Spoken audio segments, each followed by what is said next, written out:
lights are off. Flying through the hallway like a disco moth. Pitching to the couch, then I loop through the fan. My tiny whoop's grooving like a funky jam.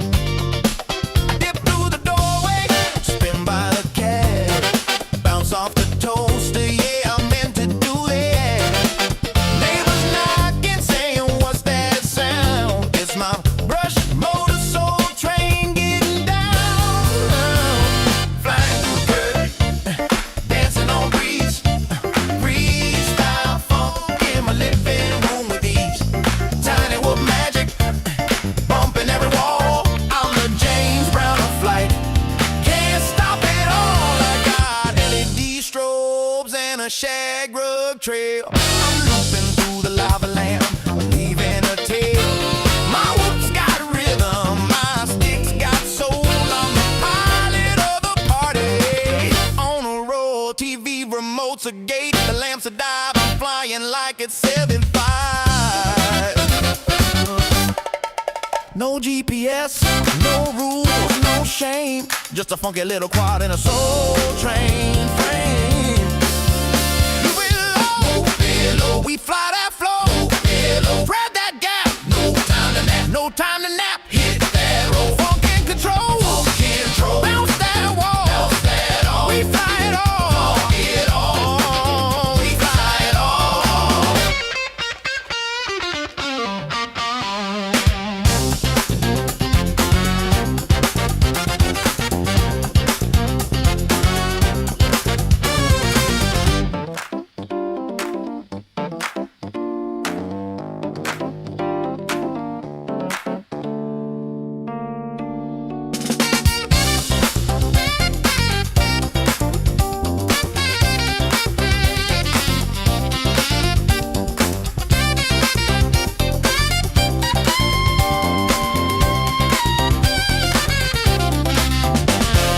Tiny whoop love, funky and free. We fly indoors, we fly with glee. Whoop it, loop it, groove it, move it, bounce it, flip it, funk it, rip it, fly that soul, don't lose control. Tiny whoop love gonna make you whole. I thread the needle through the vinyl stacks, bounce off the mirror ball, never looking back. My quad's got soul, it's got style, it's got sass. It dips through the incense like a blast from the past.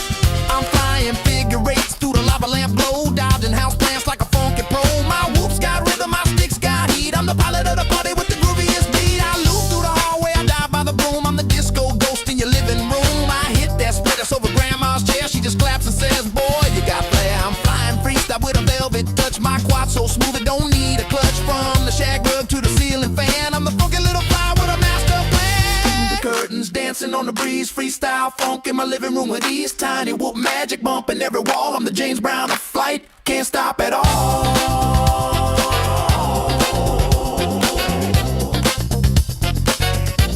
Can't stop at all. Can't stop at all.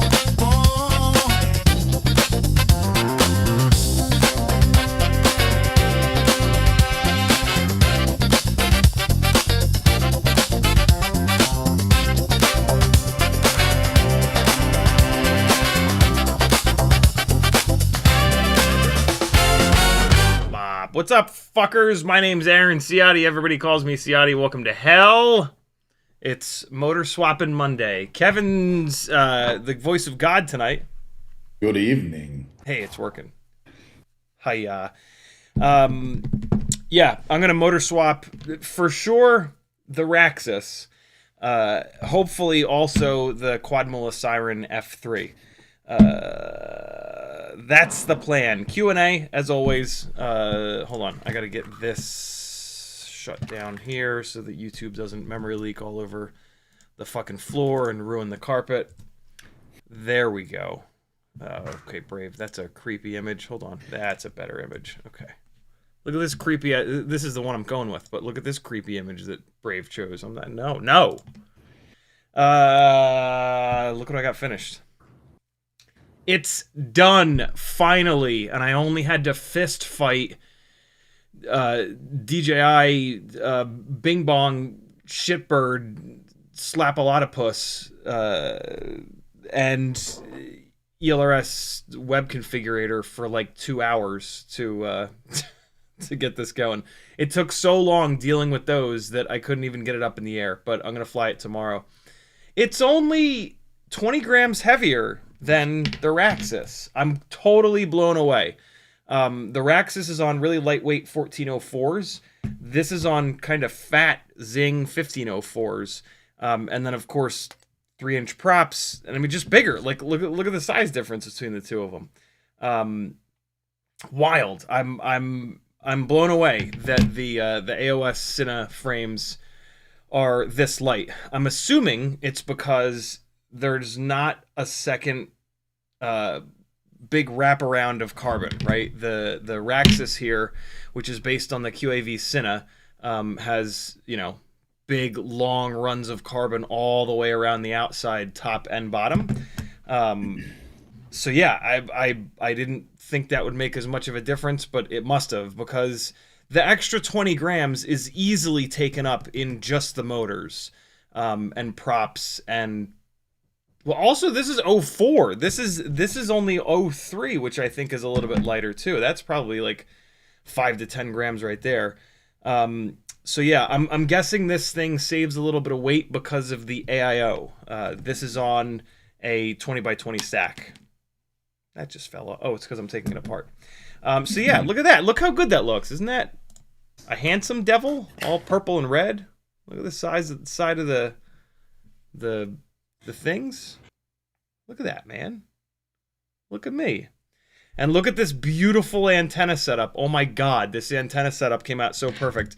This 3D printed piece back here has 3 holes in it. 2 holes for the DJI antennas, and then it's got a central 45-degree angle hole that I've just rammed this dual band XR4 antenna through. I'm gonna have to put a little bit of E6000, because if I pull this, I can just kind of pull it out. So I'll put a little blob of E6000 to hold this thing in here. And then look at this. It goes, I don't know if they did this on purpose, but it goes through this hole in the effing base plate. How ridiculous is that? I also need to put a landing foam bit up here and then zip tie it down.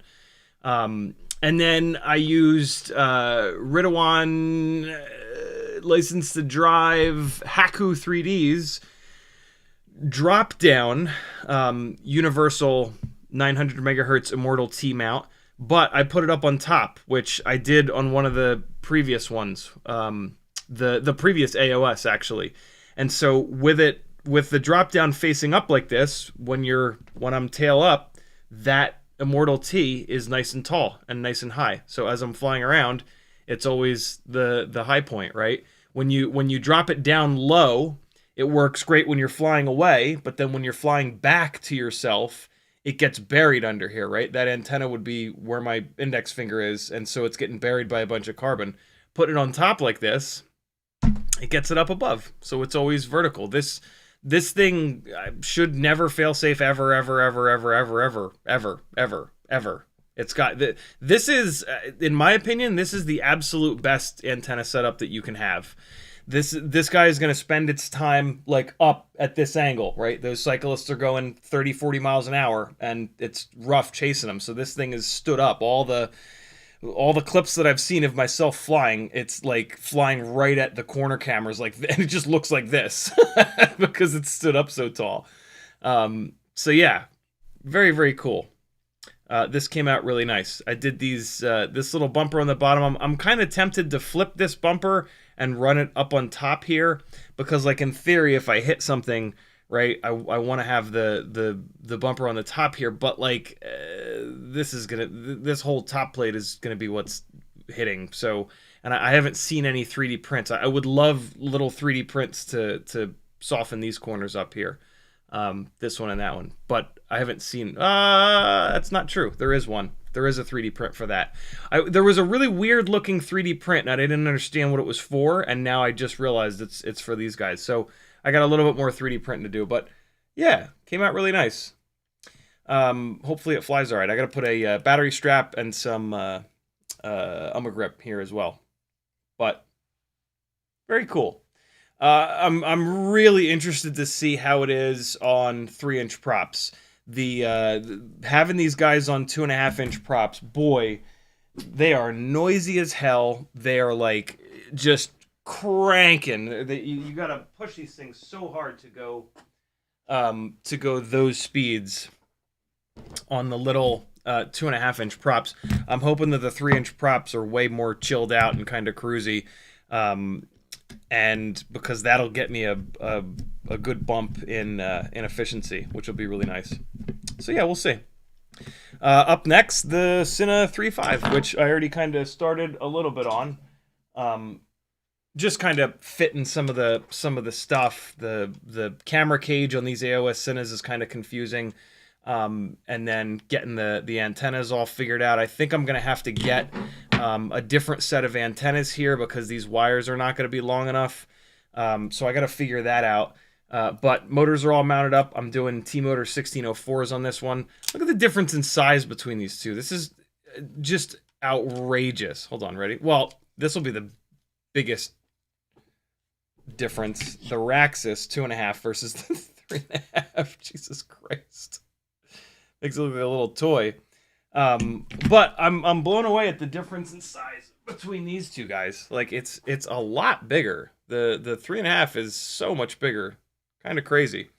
I'll be really interested to see what this guy weighs. Because the carbon's thicker. It's using like M3 standoffs in the rear. But, you know, whatever. The hope for this is that I can do 3.5-inch bi-blades. We'll see how that works out. I'm going to be... So, we're motor swapping this, and I need to pull it apart, and there's lots of screws to do that. So, I'm just going to be unscrewing things here below the camera while we get warmed up. In the chat, Nyafu was first. Kevin Sumner is next. Frank Dr. Nicholas. FizzPV, Jimmy the Cow, P Money, Nathan Wells. Dagul. Spaceman Spiff, B-Bird. Miron. Maybe it's Miron. Sleepy CBR, Uke. Atreides is in the house. What's up, brother? Matthew Wegner, Level Up. Newborn, Metal Dirt Skin. Fly High FPV. Fly High has 04 Pros coming. I don't know if they're gonna get there in time though. So those of you that have reached out to me and offered me 04 Pros to pull them out of your rigs, or if you've had extra ones, thank you so much. I can't keep track of it. There's been a bunch of messages, but I'm waiting on someone to get back to me who has a spare one, new in box, that it looks like I can buy, and then when Fly High has a bunch of 04 Pros coming, so there shouldn't be much of a gap there. And then so it can just get replaced by Fly High. I just need to make sure that I want to make sure that I pay him whatever Fly High is going to charge with shipping, right? So that they're not, stuck. So yeah, it's looking like I can get an 04 Pro hopefully within the next few days for this Cine 3.5 build. I'm still waiting on the AIO anyway, so I can't even really do much on that build at this point. But luckily, I got to start pouring batteries through the Cine 3.0 and this Raxxus actually, and so I can do that for a couple of days here while I'm waiting for the Acon to get here and all the other and the 04 Pro and all that shit. So yeah, I'm really hoping to have all this stuff totally dialed in by the end of March. The first event on the calendar for Criterium Cup in Alabama is April 10th. So yeah, if I've got 10 full days of this stuff being like ready to go, that would be so nice. I have a tendency to be scrambling a little bit before the first event of the year, after having like changed motors or something or other. So yeah, that would be super nice to not have to be like last minute with any of this stuff. First time for everything. Tamava's here as well. Also Jimmy the Cow, Chef Bruno, Penguin, Uriel. I think I got everybody. Type at CiottiFPV to talk to me in the chat. Jimmy the Cow says moo. Fly High says I'm giving away a Quadmula S3 V2 at Sloss Furnaces. Very cool. S3. Quadmula S3. What the hell is the S3? Siren? Siren 3? Is that the S3?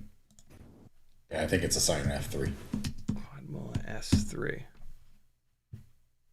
Okay, yeah, it must be. Oh, SF. What? SF3. What's that? What's the SF3 series? Oh, okay. Siren F3. Got it. V2 though. What's the V2? What did they change? 04? I'm gonna assume the V2 is set up to mount 04. I keep waiting for him to update the images on the website here. Hold on, let's see. Let's go back. They've got the Siren A all over their site at the moment because that just came out. But is there F5 S2? Okay, they're not. It doesn't look like they're specifically calling out the V2s, but I'm going to assume that the V2s are set up to mount 04. 04 Pro, that is. If you guys can come out to Sloss, get your asses out. It's going to be awesome. I'm going to be there on Saturday. I'm going to get up as early as I can, get out there, break some shit, and then come on home. Level Up says, if I fly 18 batteries back-to-back while practicing race gauss, should I alternate whoops to avoid wearing out parts like motors?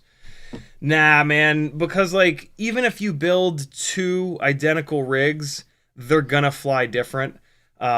Just let that shit wear out. You should always try to just run the same thing over and over and over again, and then when it blows up, it's your excuse to either change it or fix it or whatever. Yeah, it's kind of frustrating that there's nothing that you can do to get two rigs to fly absolutely identical. There's just so many little things that change between one and the other. So many like stupid little tuning things and like even just like quality control stuff between them can totally screw that up. So yeah, just run one to death. What is happening here? Oh, okay.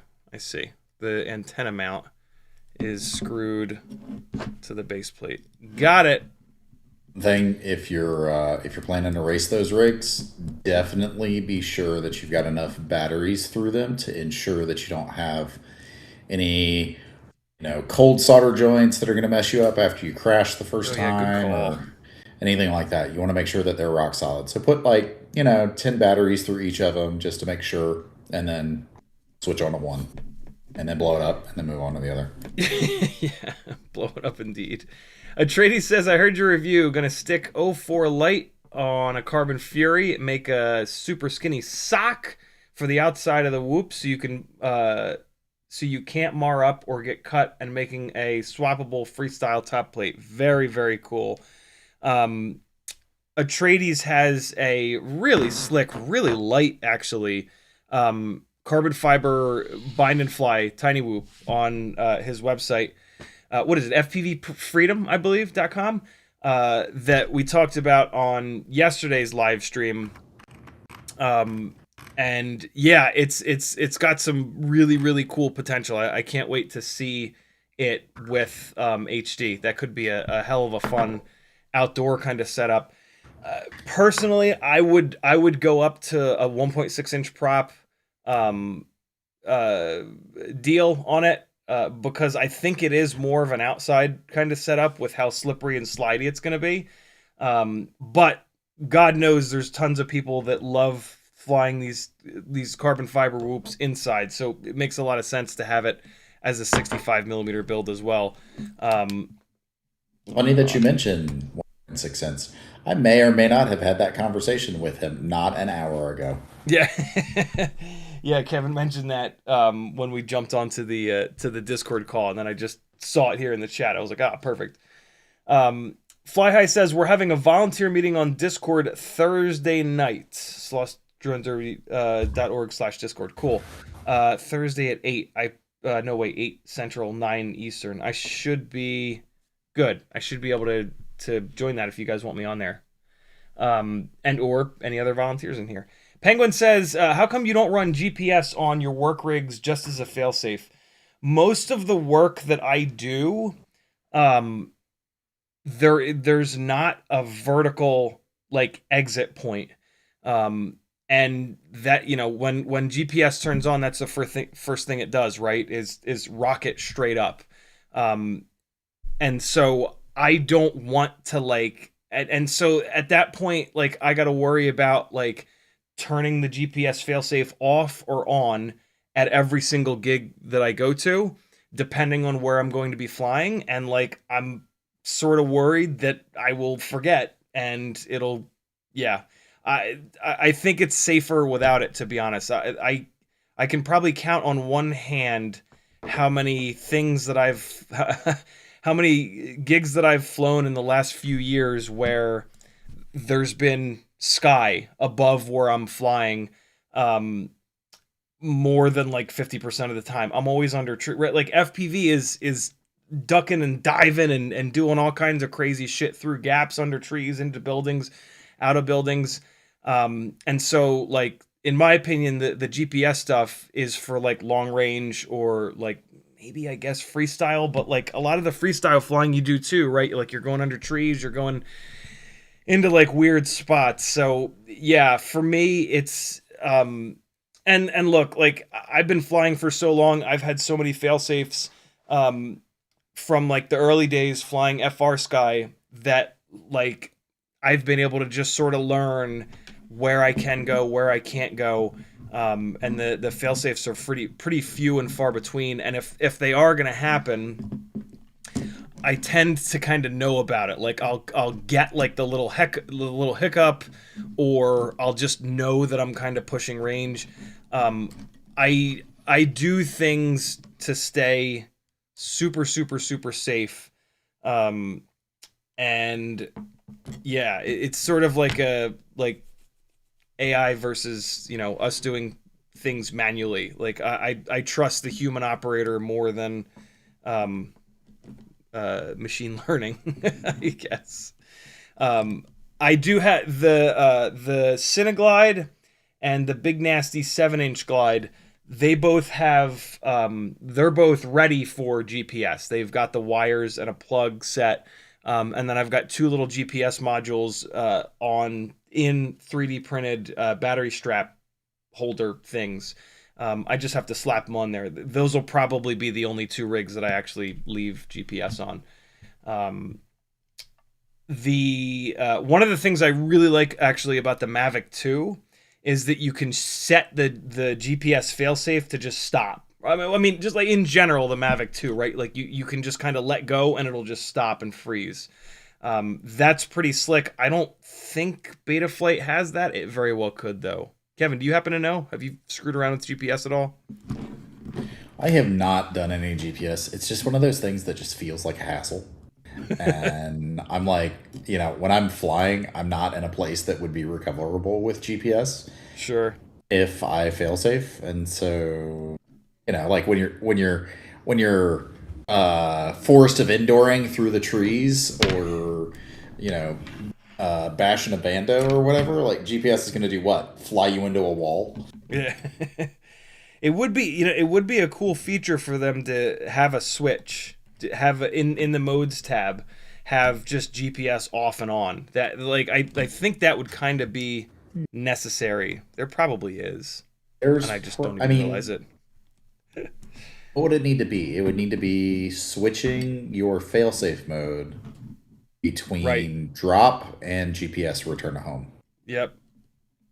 Yeah, and I mean, I know that there is a switch to turn. No. When people test it, they just turn their transmitter off. That's right. Yeah, that's right. So yeah, maybe there already is. I've done like practically no research on GPS because like the way that I fly, the places that I fly, I just don't see a lot of situations where it would make much sense.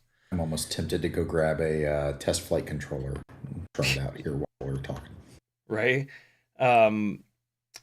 This is annoying. I zip tied the receiver to the bottom plate, and so now I have one single thing connecting the bottom and top plate, and it's the receiver antenna, and I've got it all nicely wound through there. How the hell am I going to do this? I guess I have to cut this zip tie and pop the video antenna out of this. I do a good amount of like thinking and scheming on how to make these working rigs. There we go. As serviceable as possible. And so this is actually not bad. That's just one zip tie that I have to cut. Everything else just sort of unplugs. The AOS Cine is much less serviceable than this.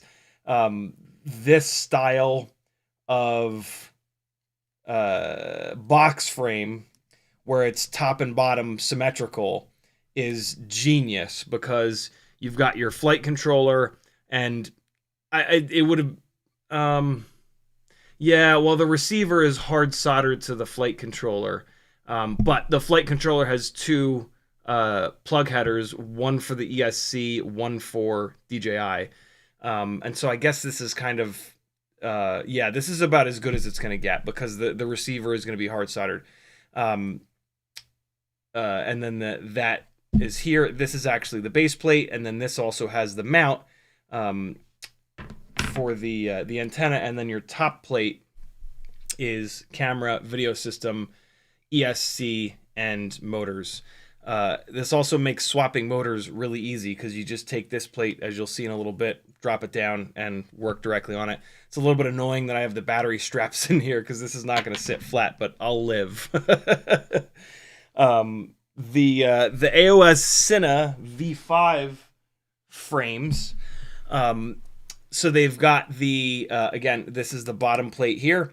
They've got the video system mounted to the bottom plate. So you've got your VTX, and that's on a plug header, which is kind of nice. Because the Acon does not have a plug header. The Acon AIO is a slightly older AIO. But yeah, we're using the plug header on the 04 Pro. And then you leave the standoffs bolted to this bottom plate. So you've got your video antennas and in the TPU that's hanging on those rear standoffs, and then the pain in the ass again is that the receiver is on the top plate here along with the AIO, but AIO motors top plate. So when I separate this thing apart, basically all I need to do is unplug the 04 Pro VTX and then pull these antennas out. Yeah, so I'll have to pull off that E6000, which kind of sucks. This antenna does, like, if I push this antenna in here pretty hard, it's kind of fine. So, like, God forbid I have to do that in the middle of an event. It should actually be okay. I would just cram this in here.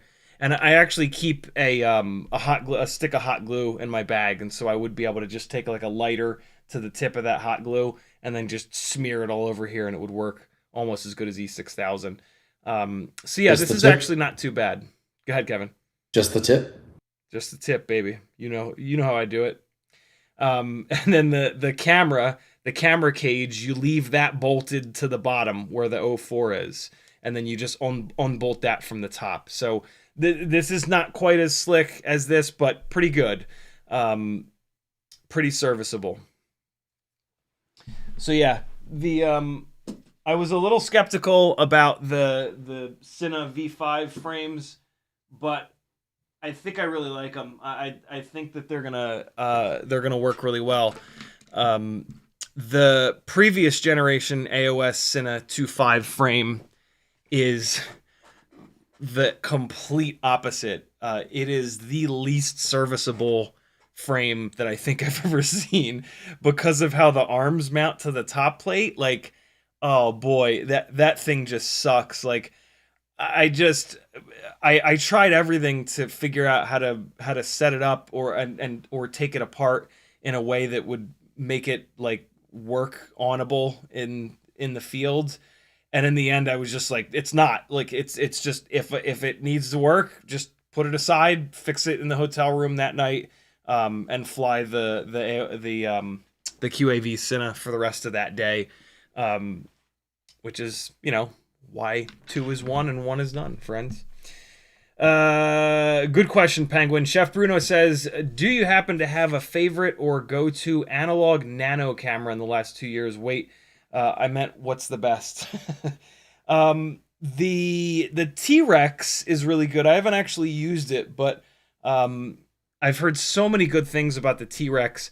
I really like the Foxeer Toothless Nano. I don't know if they still sell that, though.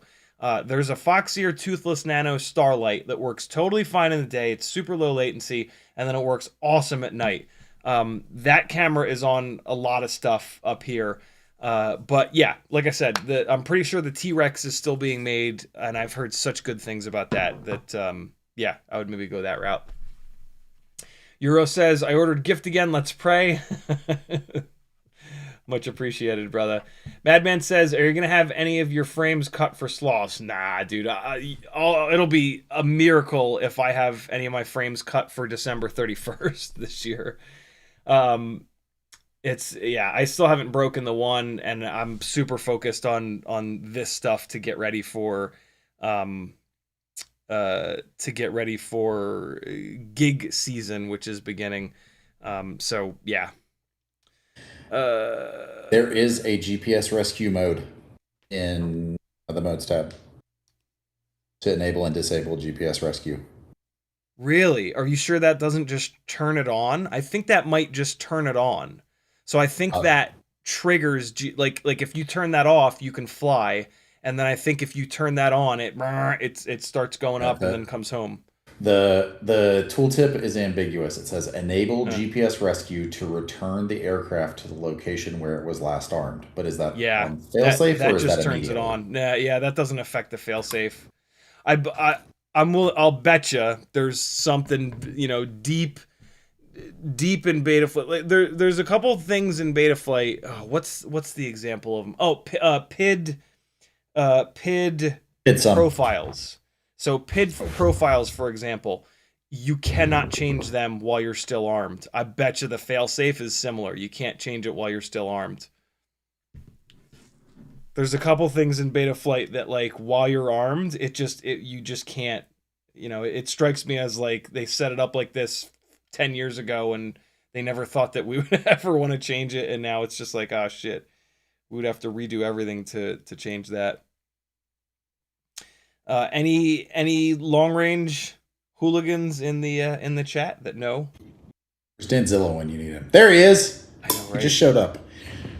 Jimmy Sprinkle says you can take off before rescue kicks in, so GPS is off. Oh, just plug in and go before it has any satellites. Is that what you're saying? Interesting. Capital C says you can set GPS rescue on-off switch in modes. You can also disable lock before arm in the goggle menu. Really? Oh, in the pitch forward yaw left. Oh, that's cool. Set GPS on-off switch in modes. Interesting. Denzel says hello. Breezy Does It says, do you RPM filter and PID tune all your drones? How many notches are there generally? I do, yeah. What do you mean by how many notches are there generally? What do you mean by that? There are like dynamic notches. So notch just describes like a filter. I believe that filters harder in the center and then fades off. I believe that's what notch means. I could totally be wrong. But like various different filters in Betaflight are like notch filters. We do have like in the filters menu, there are just like D-term notch filter, and then there's like gyro notch filter. There are two gyro notch filters. These are static filters. They're not dynamic. You dial them in. And so, yeah, there's three options there. Two for the gyro and one for the D-term. Those are hammers. Those are just like absolutely blasting a group of frequencies really hard. If you don't have to use those notch filters, those static notch filters, I should call them, you don't want to. The dynamic notch, both the gyro dynamic notch and now we also have D-term dynamic notches,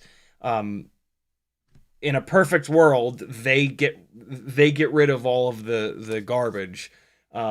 Here in the real world, we've got ultra lightweight frames that I can't find any of them handy, but we have certain like ultra lightweight frames that will have a really nasty resonance, and those dynamic filters just can't hit those hard enough, and we'll have to sometimes put either a gyro notch or maybe even 2 gyro notches or a D-term notch to kind of help with that. I've in my very early days knowledge of black box right now, I've kind of figured that out a little bit, but the dynamic notches are still a little bit of a mystery to me. I mean, I don't know if mystery is the right word, but yeah. Hopefully that answers your question. Metalderson says, yeah, notch is like the opposite of bandpass. If you want to, if you guys want to learn about these filters, these are actually just audio filters. If you hear on YouTube or on Google, search for bandpass filter, notch filter, there are like decades of knowledge about these filters, how they work, how to tune them. But yeah, for us, they tell the PID loop to ignore certain frequencies, is mainly what you want to know. So if you've got a frame, like if this bottom plate, for example, for whatever reason, is twisting like this at 210 hertz the entire time that you're flying, you can drop a notch filter on 210 that will just tell the PID loop, hey, don't react to this thing vibrating. Don't react to any vibrations at 210 hertz. You put the center point and then you put the cutoff, right? So like if it was a very tight vibration at like, that's a good band name, at like between 210 and like 205, you could put the center point at 210 and then the cutoff down at like maybe 200. And then that cutoff at 200 would swing up to 220. And so you would filter between 220 and 200. And the hardest part of the filter would be at 210. And so it would just knock that vibration way down. And you've got a rig that, you know, the frame might as well not be vibrating at that point. And so, yeah, it's, again, typically you don't have to do that. Typically you don't have to use the static notch filters, but every once in a while you do, and they're fairly straightforward. You get a black box log, you look in either the waterfall or I forget what the other one's called, but in any live streams over the past like month where I've done black box, we've gone through this process. I've tried to take you guys through that process from like getting the log, how to get a good clean log, how to plug in, going into beta flight, like just making it as easy as possible. Actually, when I was in Florida visiting my parents, my dad, who's never flown before, like he watches these live streams because he's awesome. He actually said, he's like, I literally have learned how to black box from you. Like you've explained it in a way that actually I can do it now. And I was like, it's super cool. Like that's kind of perfect. I stayed away from black box tuning for a long time because it's scary and like I feel like I'm gonna screw something up, and like there's, you know, a bunch of different steps, and there are a bunch of steps for sure, but like it's not that bad. Like we can all do it. If you've got a rig that like you switch the frame and it's flying away, the frame is the problem, and it's probably a resonance that you can just drop a quick filter on, and hopefully I've done that enough times now where you guys can do it.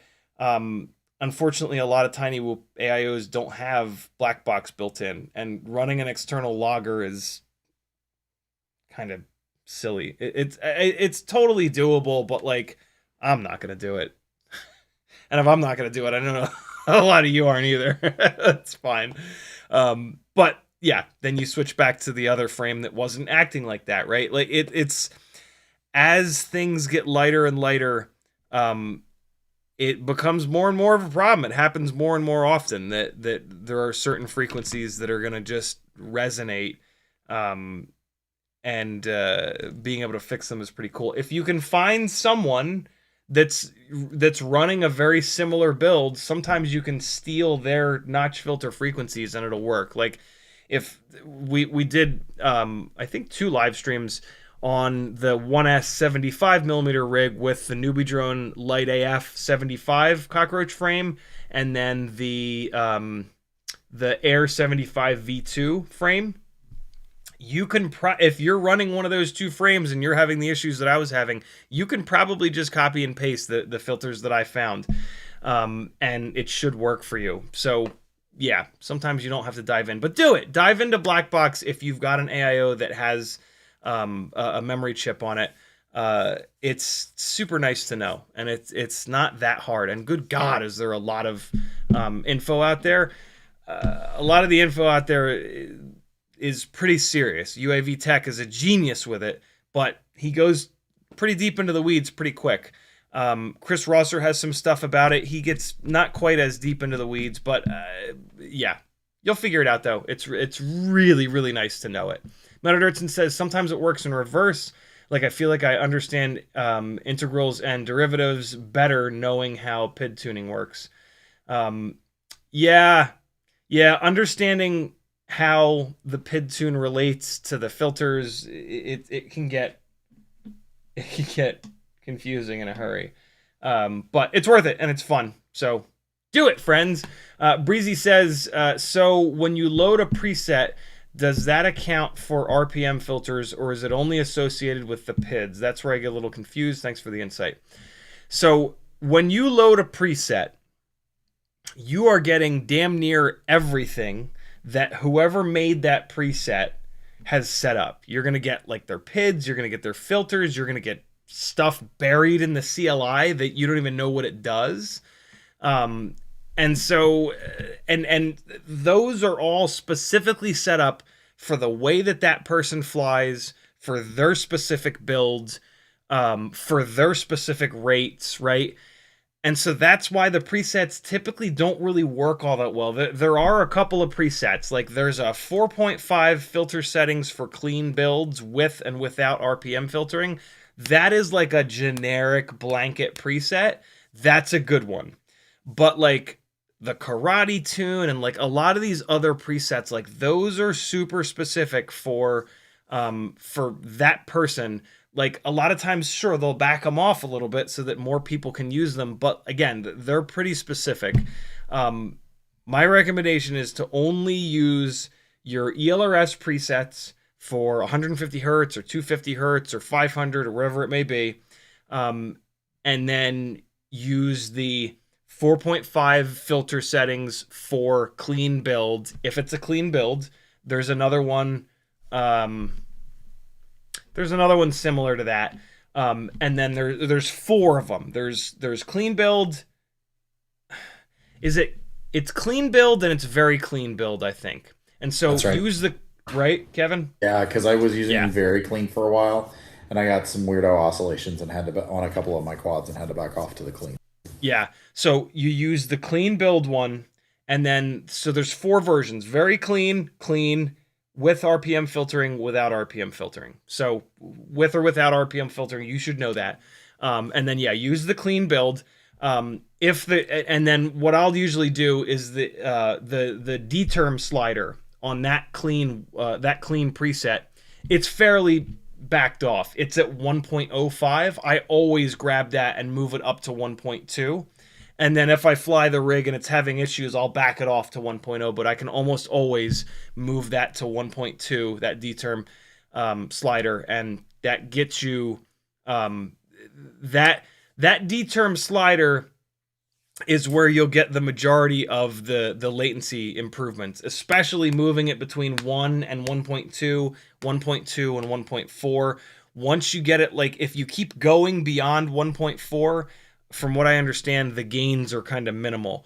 But trying to get it from 1.05 to 1.2 is great. 1.2 to 1.4 is great. There'll be an actual reduction in latency by doing that. Again, beyond that point, it's sort of minimal gains. Can you think of a reason why not to run RPM filtering in on modern hardware.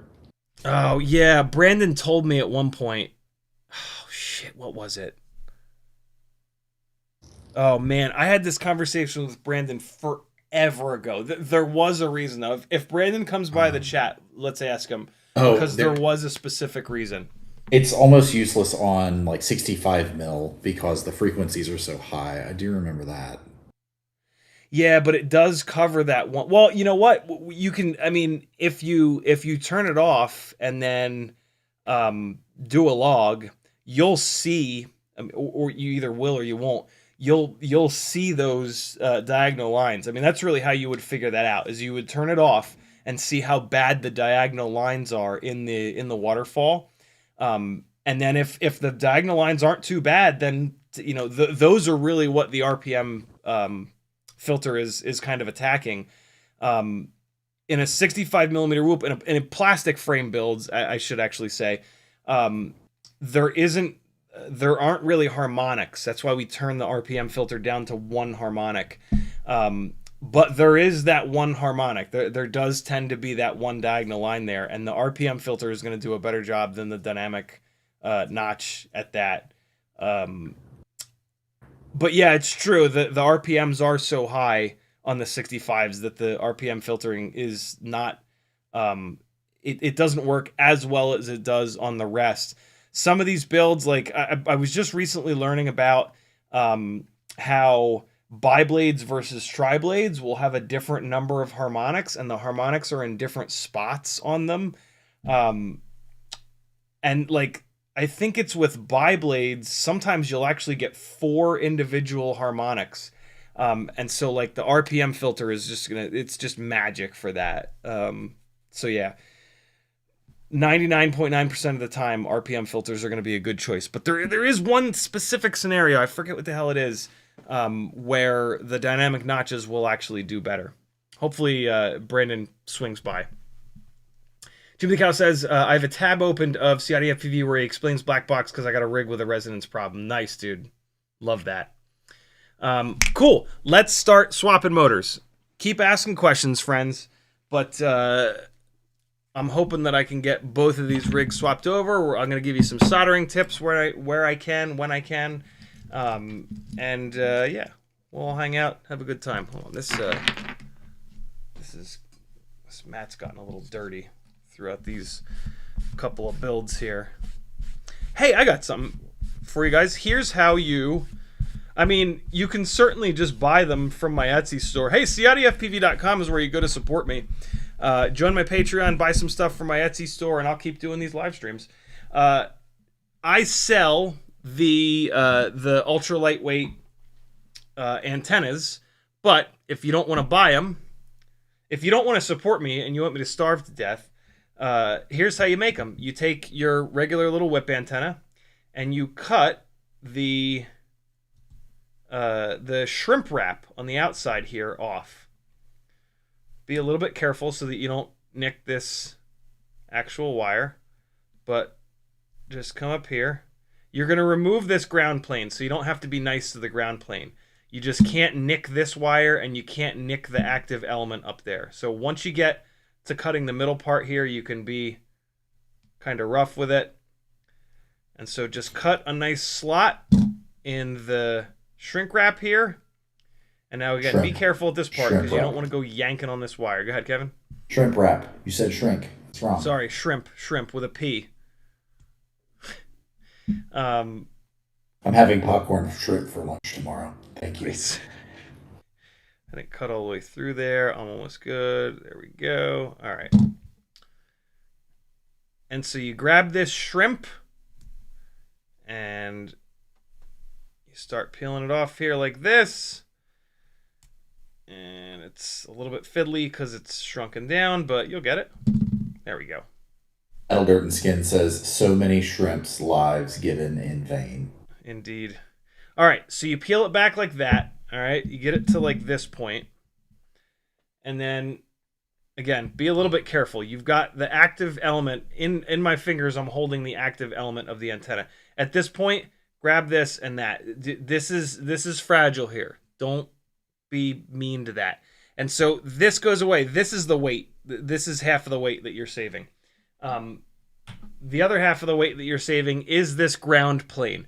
If you wanted the antenna if you didn't want to reduce how good the antenna works, this is where you stop. You've removed maybe like 0.1, maybe even 0.2 of a gram of shrimp wrap, and this antenna will function exactly the same as it did a second ago, and it's a little bit lighter. If you want to reduce twice as much weight, you're going to remove this ground plane here. And this is why it's going to not work as well, because you're removing this. There is a little tiny bit of solder here. Let me see if I can show you on the little camera. So the ground plane is soldered. There you go. See that little bit of solder at the tip of the ground plane? That's what we're going to hit. We're going to hit that little bit of solder right there, and then we're going to push this ground plane up and off. Here's how you do that. You don't have to do it this way, but this is the slickest way of doing it. And this is like my favorite use of the spring-closed pliers. Where the hell are they? Danzilla the Terrible quotes you saying, "Hopefully Brandon swings by." Spells it B-I. Nice. You take your spring-closed tweezers and you clamp them onto this little fella, onto the ground plane. And then you hold the antenna like this, and then all you got to do is touch your soldering iron to that little joint at the tip of the jib jab there. So get the jib jab ready. Actually, let's put some flux on it. Sometimes it takes a second. Let's just put a little dab of flux right on the corner there. That'll just get the heat transfer going a little bit quicker. I think I got some on there. It's hard to tell. And then you just real gently, you want to try to touch the ground plane, not the active element of the wire. You can melt right through that. So touch the ground plane, and that's it. That's all you got to do. And now you've removed the ground plane. This is that other half of the weight. Throw that away. But now you do have a little bit of exposed lead here, and so just put a little piece of shrimp wrap there just to kind of cover that up. This solder is going to come off. That was moving with the tip, there you go, of the ground plane, so now we can just get rid of that. But yeah, this is the ground here. This is the way that these antenna wires work. You've got the outer black silicone, and then you've got the braid, which is the actual ground. And then you've got the clear shrink here, and then you've got the inner metal, which is the active element. The whole front part is the active element, but the active element is wrapped in clear shrink. Well, and if you wanted to see that in focus, please do send a message to Logitech saying, "Fuck you, die in a fire, assholes." So yeah, now we take an itty bitty little piece of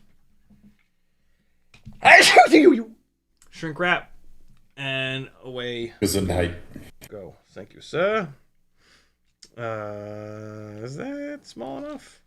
No. I don't have any extra small shrimp wrap. Sorry, God, I keep mispronouncing it. No baby shrimp? No baby shrimps. No baby shrampies. Let's just grab a tiny little bit here. Right, we got that. Small shrink wrap you got. And just cut the tiniest little bit of it. This also protects it a little bit. This spot here is where it can bend and break. And so cut a little bit extra length here. So cover that little bit of the grounding, and then let it run out a little bit farther, and it'll last forever. And that's it. There you go. That's how you make the lightest possible antenna. Make sense? Or you can just go to my Etsy store and support me by buying one, because I make these all the time. There you go, friends. Be careful. There are Happy model with maybe it's HD0 with the AIO5 ships one of those style antennas with the ground bell already removed.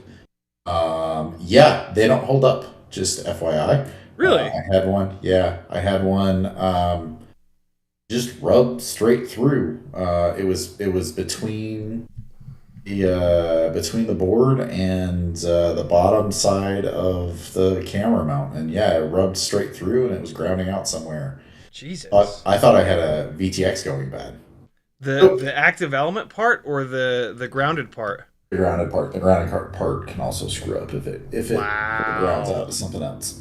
Was it a carbon fiber frame? Was it rubbing against like a sharp carbon edge, I guess? It was on a 65 mil rubbing against the AIO. What? Yo, that's wild. I would never think that in a million years. Yeah, me neither. I seriously thought that I had smashed into something. It started after a crash. I said, oh, well, there goes an AIO. Sure. And I went to take it apart, and I was fully expecting a full swap. Had the new AIO ready and everything, and I pulled off the antenna, and sure enough, it's like rubbed open and nearly cracked in half. That's insanity. Wow. Crazy. Good troubleshoot though. Shit. I know. It's like, oh, it's a $5 antenna instead of a $75 AIO. Yeah, right. For sure. Hold on, let me fix this guy here. Oh, no, that ain't it. Nope, that ain't it. Where we at? There we are. Alright. That's close enough. Kevin Summer says eat more chicken. Alright, here we go. Last propeller coming off, and then I just got cut a couple of tie wraps off, and we will swap these motors. And I believe that the one of two things is going to happen here. Either the wires are going to be the absolute perfect length on this motor, on these motors that I'm putting on here, or they're going to be exactly the wrong length, and I'm going to flip out and lose my mind. So let's see, because if they're the wrong length, the only option is to do like some sort of a race wire, but like these little parts of the arm are really thin, and that's gonna kind of suck donkeys. So yeah, I will find out together. It might be a cursing fiesta. It might be absolutely beautiful. I did have to. So I had this thing built. God, I think it was like 2 years ago, actually. With these motors that I'm now putting back onto it, and it was around the time that I was experimenting with will 6S give me a significant enough improvement on these things at high throttle in efficiency to make it worth the fact that it kind of hits the ESCs harder and potentially makes the ESCs blow up. And on the second battery of doing that, the ESC blew up and caught fire. So I took those motors off, and then for some reason, when I was rebuilding this, I used these T-Motor 1404s. I think it was because I was going to use these motors on a different build, and then that plan changed. And so now these are going right back on it, which is kind of absurd, but hey. I would have left these on, but these are the 6S KV T-Motor 1404s. I did not notice that when I was installing them, because sometimes you screw things up. Nathan Wells with a $5 super chat. Thank you, brother. He says, I have my first 04 Pro arriving this week. I want to build a lightweight 3.5 inch similar style to the Baby Turtle Max M2 is for 04 Lite. Very cool. I am a big fan of the Quadmula frames. They're a little expensive, but they're nowhere near as expensive as like the Itzken era stuff. So if you want like a really premium frame, the Quadmula Siren F3 or F35, you want to get the splits because the 04 Pro is a big ass camera. So yeah, the AOS frames are also really good. And they might be a little bit less. The Quadmula frames are just gorgeous. Like everything that they include with them is ridiculously nice. They're really like, you spend a little bit more money, but when you get it, you're like, oh, okay, yep. It is very obvious why you spent another, like, I don't know, maybe 20 or 30 bucks on those versus the AOS frames. The AOS frames are going to come from CNC Madness. There's nothing wrong with them, but like, you know, all the hardware is in one bag, and like there's no custom stuff. It's just it's kind of like the normal FPV DIY experience. Quadmula is sort of an elevated FPV experience of just like, oh, I'm a fucking fancy boy now, and it's yeah. And I mean, their stuff is also really well engineered and really strong. The normal Sirens, the Siren F35, F30, you're gonna break arms. They are not designed to be totally indestructible. I really prefer that. I prefer an arm to break because it's easy and cheap to replace. And in my opinion, a lot of times when an arm breaks, it absorbs enough of the energy that it'll save the motor. The motor that's way more expensive and way more of a pain in the ass to fix. So yeah, with the Sirens, get yourself an extra arm or two. And other than that, yeah, they're really, really nice. They come with 3D prints, so you don't have to worry about printing those yourself. For 04 Pro, you don't have to go 3.5. I would. It kind of depends. I mean, I'll put it this way: you can choose 3-inch or 3.5. 2.5-inch is going to be a little bit rough, but 3-inch or 3.5. 3.5 is going to give you more. Unbelievably, it's going to give you more propeller options, even though it's a newer propeller size. 3-inch is going to have more throw, but it does kind of depend on the all-up weight that you land at. If you land on like a really heavy all-up weight, like 350 grams, the 3.5-inch rig is going to be totally fine. So yeah, it sort of depends. If you're looking to keep it lightweight and as quiet as possible, an 04 Pro will absolutely work in the Siren F3. If you want more efficiency, more power, and more float but less momentum for like throwing it over big trees and whatnot, the 35 is going to be there. If you want a lot of runtime, it's the 35. If you want kind of sort of better flight characteristics in a way, it's the 3-inch setup. Nathan further says, I don't 3D print though. Is printing needed for the split? No. The only difference between the Siren F3 and the split is split base plate. And the split base plate gives you a ton more space in the front for the camera, which is why that's going to be really important for the 04 Pro. So yeah, Quadmula is going to give you all of the 3D prints. It's really nice. They're a really cool dark green color, like a forest green almost. Super also, nice. Nathan, if you don't print yet, you're an FPV. You'll print soon enough. Yeah. Yeah, I resemble that. I stayed away forever. But alas, here we are. All right, so let's take these T-Motor 1404s off. I don't know if I'm ever going to use these motors. If anybody's looking for 6S kV T-Motor F1404s, that's 2900 kV, let me know. I'll probably sell them to you. Great motors. I absolutely love these F1404 T motors, but I always get the 4S versions. If I was going to run this thing on 6S, it'd be done. It'd be good to go. These motors would be all set. But I don't have more than like 1 or 2 little 6S batteries, and I'm not going to rebuy all my batteries. That's nuts. So, yeah. These motors appear to be brand new, too. There's not a mark on them.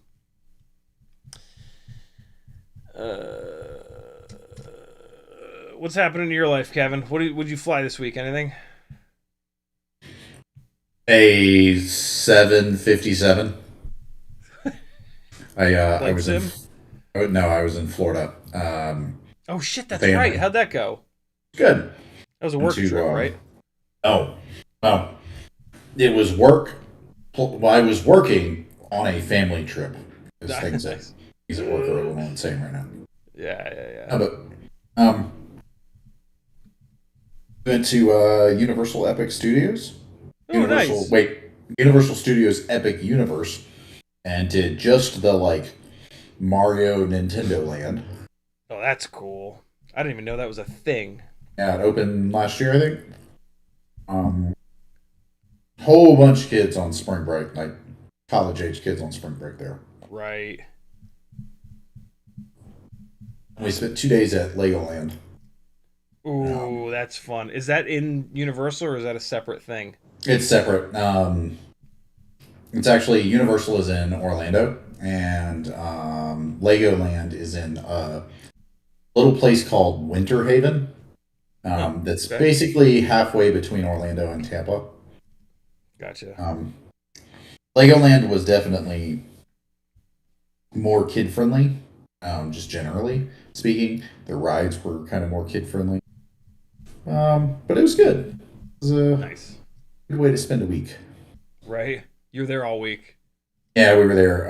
Well, got there on Tuesday after having our flights totally messed up, Oh god. and then Right. Wednesday, Thursday, Friday at parks. Saturday with family. It's still in Tampa. By Sunday morning. Nice. Dude, that's a good trip. Full week is well, almost full week is amazing. Yeah, but because of the stuff happening at work, it was like I was waking up at 7:30, putting in an hour or two of work, and park all day, come back to the hotel, and work more. So it was an exhausting trip for me. Right. That was last weekend. This upcoming weekend is equipment weekend for Sloss. I got to go take care of the Cast Crash Society equipment, and then maybe there's a chance that I make it to Sloss Awesome. weekend Love after that. this one. Love that. And I love that these motor wires are long enough. That is great, great news. Although this one is all black. Let me see if I can bring this. It looks like this is where the fire must have happened here. So let me just see if I can clean this up. This one. Oh, by the way, these motors, these are Axis 1405 cinematic motors. They're actually called C145 because Axis is a company that was started by apparently the folks at T-Motor that decided that sticking with the normal naming convention was just too fucking basic and that they needed to change it and make it way more confusing for no goddamn reason whatsoever. And so Axis they just leave the zeros out. They refuse to believe that zeros exist. And so for a 1405 motor, inexplicably, they call it 145. For a 2004 motor, they call it 204. Because why would you call it a 24 motor, sticking with your naming convention, when you can just go all over the place and just make it insane for everyone all the time? Why is everyone like this in FPV? What is it about FPV that makes people just decide that any standardization is not necessary and like it's a good thing to confuse everyone out of their minds? Is it just me? It must just be me. I'm convinced that this hobby attracts neuroatypicals. Yeah. Yeah. So yeah. That Nathan Wells cleaned wants right to. up. Nathan Wells wants to know with the. Oh wait. I believe it's would those motors be good for my 3.5-inch build? Nah, 1404 is a little bit too small unless you were doing like a long range. These wherever the hell they are, those T motors I just took off, they would be good for like an extreme long range 3.5-inch, I think. on 4S. I think that lower KV would probably be rocking for that, but yeah, no, on a 3.5-inch build, you want something a little bigger than 1404, 1405, 1504, 1604, something like that, for that nice freestyle anger. If I can give you an alternative perspective, I have 3.5s, or I have those exact 1404s, the F1404, on 4600 kV on 4S on an AOS, on my pair of AOS 3.5 builds that are, yep, all up. They are 260 grams. Oh my god, that's light. It is very light.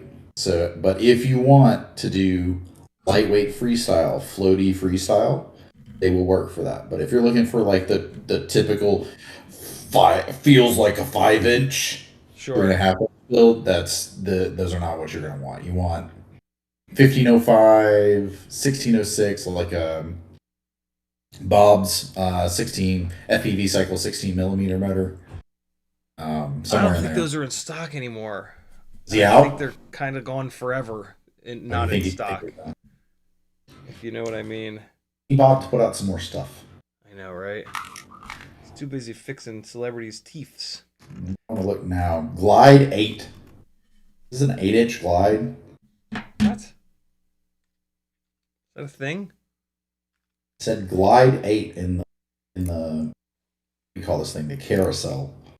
Yeah, the 4600 kV version of these motors are magic. They you can go all the way from 2.5-inch to 3.5-inch with it. But these low kV ones, you're gonna be a little, they're gonna handcuff you a little bit. Realistically, these are for 6S. At low kV, you also want light pitch. For sure, yeah. Yeah, what props do you run on those AOSs? Fairly low pitch, I'm assuming. The Gym Fan, the 3630s, the other ones, the 35 whatevers. I actually haven't. 520. That sounds right. I actually haven't tried the 3630s, but I'm guessing they would get choked out. Yep, they are a big propeller. Yeah. They are like a beefy meatball. Okay, so it's not an 8-inch glide. It is a 8 millimeter thick arm. Oh glide. yeah, right. He says it was inspired by you. Yeah, indeed. Yeah, that's the Glide V2 basically. It's on a really skinny but really thick arm. I love that. I love that he did that. It makes so much sense to have an 8 millimeter thick arm that's thinner cross sectionally. Block less thrust, gives you more strength in that direction that we usually slam into the ground. All good things. The 16 mil motors at 4100 kV are in stock right now, and I believe he's moved them to unibells. They're no longer split bell. Okay, nice. All right, so soldering. First and foremost, don't solder on something that has battery straps like this and is going to be wobbling around. This sucks. This is not the way to do it. I've soldered enough where I can probably get this done without blowing anything up, but this is not the way to do it. Take the battery straps off, get it sitting flat so it's not moving around. This is a silicone work mat. It's nice and grippy. I love it. I've tried a million different work mats. This is my favorite. If you're like pushing something sideways, it's got some nice grip. This is moving because the battery straps are down there. But like this motor, for example, if I go to push it sideways, it barely moves because this is nice and grippy. Also, if you touch this with the tip of the soldering iron, it does not melt because it's silicone. Soldering iron at 700 degrees for if you never want to adjust it up or down. 700 is a little hot for 30 gauge wires, but it's fine for big thick battery wires. I I prefer to just kind of set it once and sort of just leave it alone. Your offhand is for controlling the wires. Your strong hand is for applying the heat. Don't use the soldering iron to move the wires, because you're going to have to remove the soldering iron and then the wire is going to move. You got to be able to hold the wire exactly perfectly in place before you come in with the heat, and then after you remove the heat. Flux paste in a syringe is one of the biggest helps to your soldering. The fact that it's a paste, you can put a nice little blob of it. The flux pen is okay, but it's a liquid and it runs all over the place. The flux paste, you can put a little mountain of it on there, and the more flux, the better. When you take your soldering iron out of the stand, you're going to clean it. You do not clean it when you put it into the stand. You clean it when you take it out of the stand. Get your palms down on the desk so that you have some bone support, so that you're not moving all over the place, and wait. Get the wire perfectly in place before you bring the heat in of the soldering iron. I should have actually left the soldering iron in the stand right now because it's just sitting here oxidizing. I'm probably going to clean it again before I do this work. I'm getting the wire in the very tip of the fine-tipped tweezers, and I'm getting the wire perfectly in position before I come in with the heat. Grab the wire up towards where you're going to be doing the work. Get it into position, and only then do you bring the actual heat in. You're going to push down a little bit. The solder on the wire is going to melt first, then the solder on the pad is going to melt. You're going to give it a second, and then you're going to remove the heat. And after you remove the heat, you're going to still hold the wire as still as you possibly can. This ESC, I forgot, it's got little pockets on the outside, the name of which I absolutely always forget. Castellations. Castellations, that's it. God damn it. They're little pockets like this on the outside of the pads. I forgot that they were there. The wire like weirdly fell into it, and then I remembered that they were there. And so I need to just rework this one real quick because the wire moved in a way that I didn't want it to. You can use the castellations the way that I am here, pointing the wire straight out. The better way would be to rotate this wire straight downwards. I don't know if I have enough wire length to do that, though. I've just triggered Danzilla. Say again?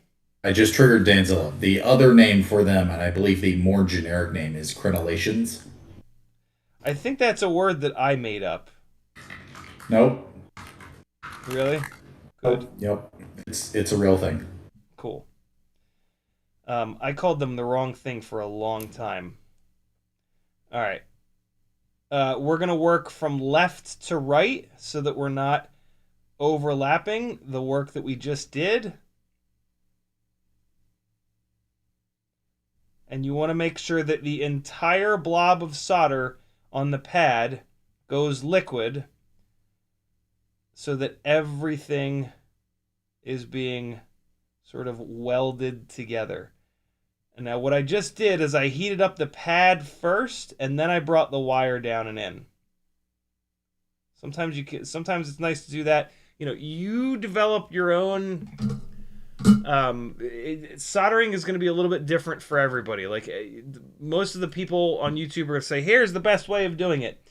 It's weird because there's like 15 different best ways of doing it. I don't know how that works, but if you have a way of doing this that for whatever reason your gear, your brain works best, that's awesome. The key is all the solder melts and it all flows together, and then you remove the heat and hold everything stable. Whatever you have to do to get that done, that's what's important. You can absolutely have your own magical method. It's totally cool. Everybody solders a little bit different, and that's fine. All the different work that we do also is a little different. When I was learning to solder, I kept bugging the shit out of my dad. Like, hey, what am I doing wrong? How can I do this better? How can I do this better? At one point, he was like, look, you know, you're doing a very specific kind of work, and you've done enough of it where, like, you know better than I do at this point. You know, my dad did soldering in the Navy and at Princeton Plasma Physics Lab. And so, like, if I was asking him about how, you know, what's the best method of soldering to a tokamak nuclear fusion reactor, he would certainly be able to give me the right answer to that. But after like I said, after I'd done enough work on these FPV builds, it's like, well, you know, because look, you know, we are the ones to get to see how these fail, right? And that's important for you when you do soldering work, and then you have a joint that breaks off. Kind of like blame yourself a little bit. Like you know, there in theory is a way that you could have done it that would have held up a little bit better. And so as you crash and break these things, that's where you're going to learn a lot as well. Don't be too hard on yourself. Take these as learning opportunities, and you know, next time you do the work, do it a little bit better. Don't torture yourself. Just learn from your mistakes, friends. Cool. All right, so I'm bolting these motors down so that they sit perfectly here. You don't have to. You can leave the motor hanging. I find it to be super annoying when the motor is flopping around. Also, when you bolt the motor down, the wires are going to be kind of like rotated in the right direction. If I had this motor upside down, like if I didn't bolt it down and I had it sitting here upside down and I solder these motor wires on, watch what happens. They're now soldered like this. When I pull the motor back up, this wire is going to want to coil up.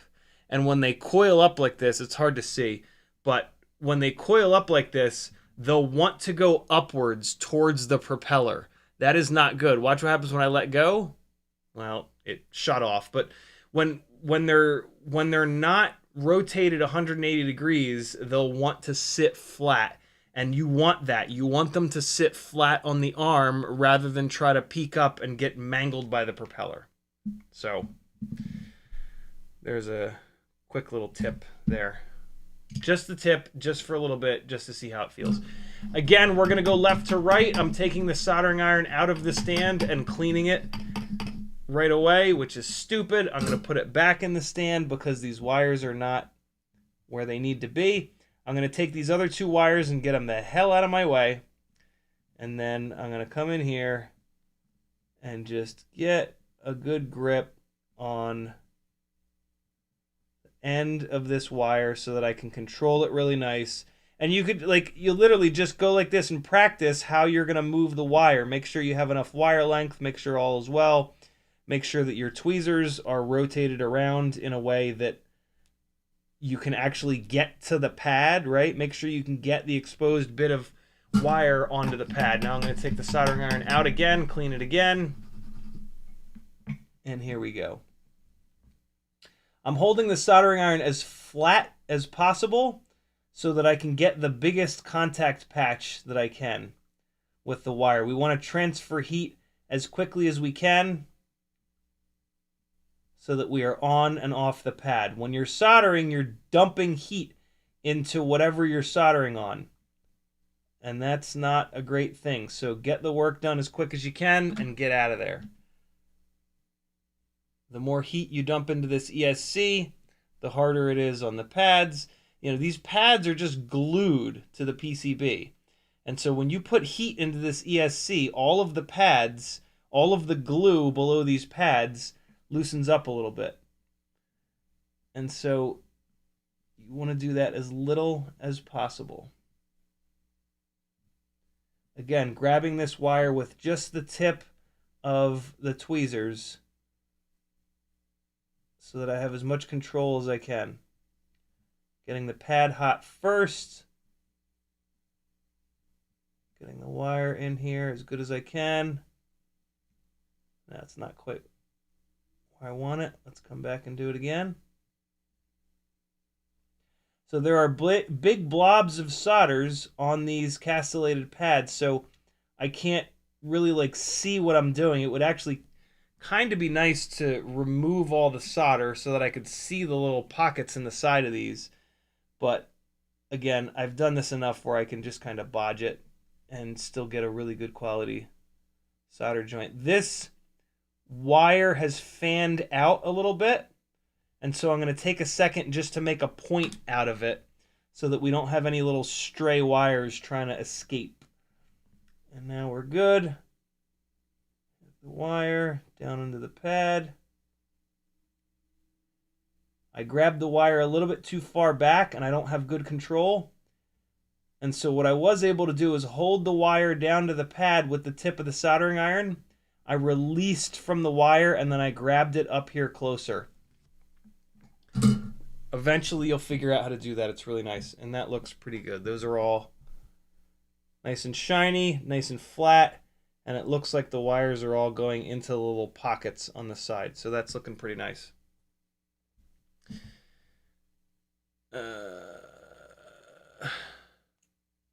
FizzPV says, how about 1404, 4500 kV, 2.5 tri-blades, pitchy props or not? Yeah, pitchy as you can. What you're describing is all of these live broadcast rigs. These are all on 1404s. Well, this one is now on 1504s, but all the live broadcast rigs that I've been flying have been on 1404, 4500s, and it's just barely enough power if you're on very pitchy props. So yeah, it's got to be a pitchy propeller. Metal Dirt Skin also says that same size and roughly same KV as the Flywoo Explorers, so they'd work for something similar. There you go.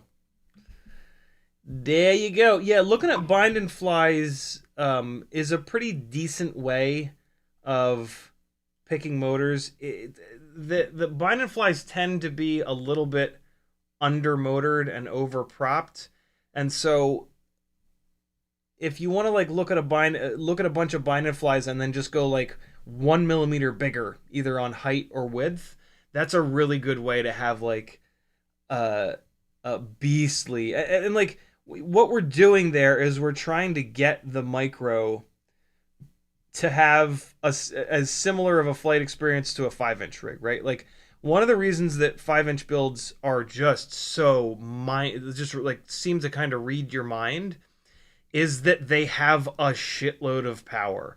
And typically with micros, they do not. Typically micros are like 4-to-1 power to weight ratio, 5-to-1, maybe 6-to-1. 5-inch builds are like 10-to-1. And like we don't necessarily need all that power with a micro, but what it gets you is unbelievable response time. Where did that screw just go? It just absolutely vanished. It didn't. Where did it go?